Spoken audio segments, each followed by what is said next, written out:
Hey guys, today I want to talk about saving on the Octatrack and how to avoid headaches and losing some of your data. Whether it's saving your samples, saving your projects, or saving your samples within your project and getting those to recall properly. I want to share my workflow and hopefully help you out so that you can avoid some of these pitfalls and mistakes and headaches. So let's take a look. The first thing I'd like to show you is in the settings. So hit project and under system, we're going to go to personalize, yes, and we're going to scroll down to save samples, and we want that to say project directory. If we change it, it'll say audio pool. If you put them in the audio pool, all your samples will be in one giant, big, long list. And if you need to go find something, project directory just keeps them in one nice, tidy spot within the project folder itself. And that is going to directly correlate to something that I also highly recommend you do when saving your projects. Twofold. One, when you are saving for the first time, I use a template. I highly recommend that everybody uses a template. If you look here, I have my template loaded. And as soon as you load your template, you know you're going to make changes and you're going to start a new project. So I recommend that people right away, they go in and hit Save to New.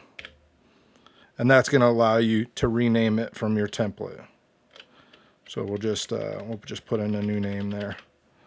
Now that we've named that as new, we don't have to worry about having to clean up our template again, which can be done rather easily. And I'll show you that here in just a second when we talk about using templates. But it does save you a little bit of work. So now that we've saved that as new, once we start going in and loading samples in here, we'll just, for the sake of, we'll just load a couple samples in there. So now when we go to save our project, we've already saved it once. Now what I recommend people do is they go down to collect samples.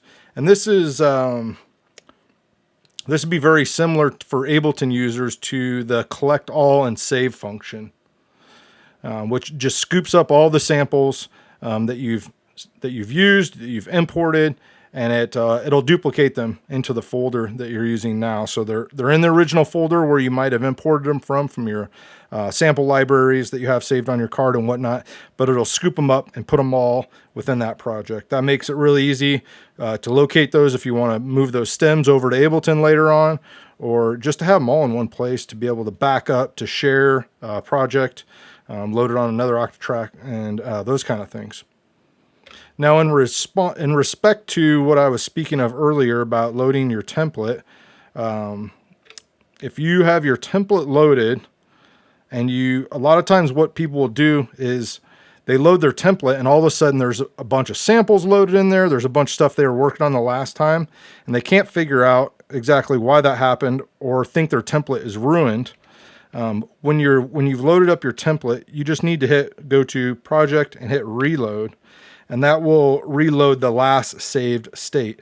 So if you have not saved over your template by accident, when you reload your template, even if you've made changes before you saved, this will reload it back to its saved state. So that's a good one. That also is a great one if you've saved something recently and then you've messed it up, and you know that there was a save point that you can get back to. That's a great way to just reload. And then within that, also on reloading, another good thing to do is as you start working, even if you're not familiar with using the parts menu, which can be a whole nother very powerful and big ball of wax to get into. I've barely started to touch using parts, but one thing that can be very helpful is once you started assigning machines and you got your track the way you want it, go ahead into part edit and save at least part 1. Because for the same reason, if you start tweaking an effect on one of these and you didn't like the way it was, say you were even experimenting with the random function, which is a really cool function. You can hold down the effects page and hit yes, and it'll just randomize your effects page. And say you go through a bunch of them and you're like, man, I really don't like any of those. I like the way it was. You just go back to part, hit part edit, and reload. and that'll take it back to its previous state. So that's a really nice way to get back to where you want to go if you have messed something up. It's just a revert for specifically your machines. And remember, with your parts, that has to do with sample assignment and effects. So the machines, basically. So this last part is what really got me, and I had to come up with a really good workflow. And my workflow was validated and authenticated by watching Cuckoo's video on sampling. And I had to wait till the very end to see how he was saving his samples. And he was doing it the exact same way. So for the sake of this, let's just do some resampling. I got it set up to resample the main output, a 16 bar.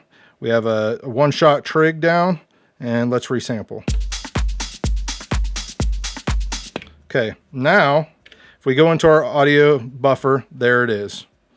Now it's very easy to accidentally record over this buffer. I've gone in before, started slicing it, put a slice grid on it.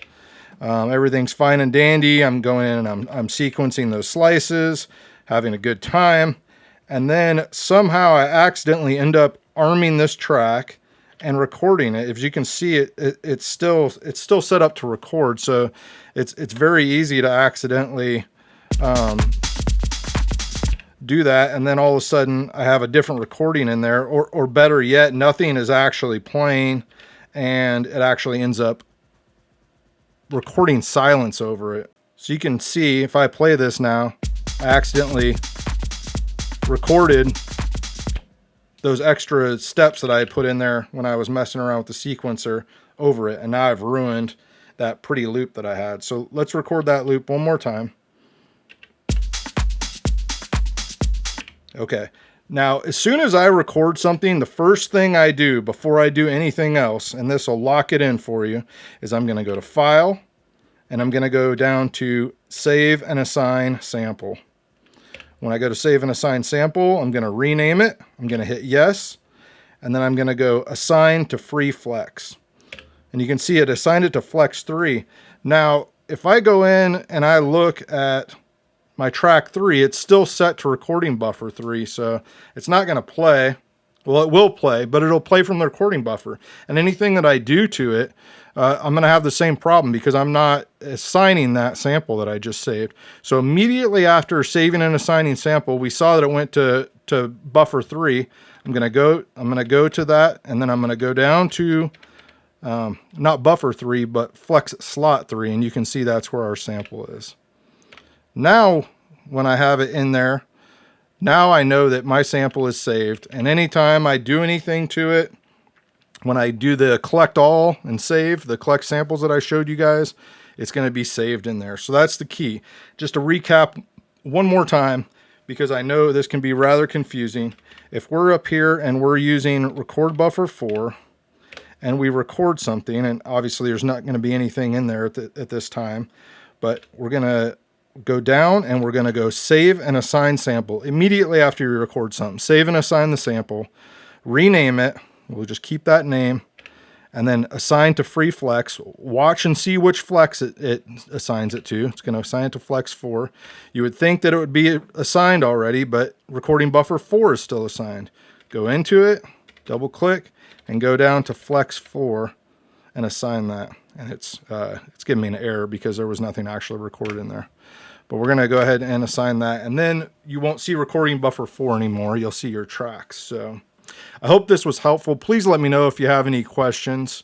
It can be super confusing, but if you can find your workflow and just use these simple tips, I think you'll avoid a lot of headache with the Octatrack and be able to move forward making music without frustration. If you like this video, please like, comment, and subscribe. And if you really would like to support the channel, support us over on Patreon. There's a link below. We got all kinds of free downloads coming, and really appreciate your support for the channel. Thanks a lot, and have a great day.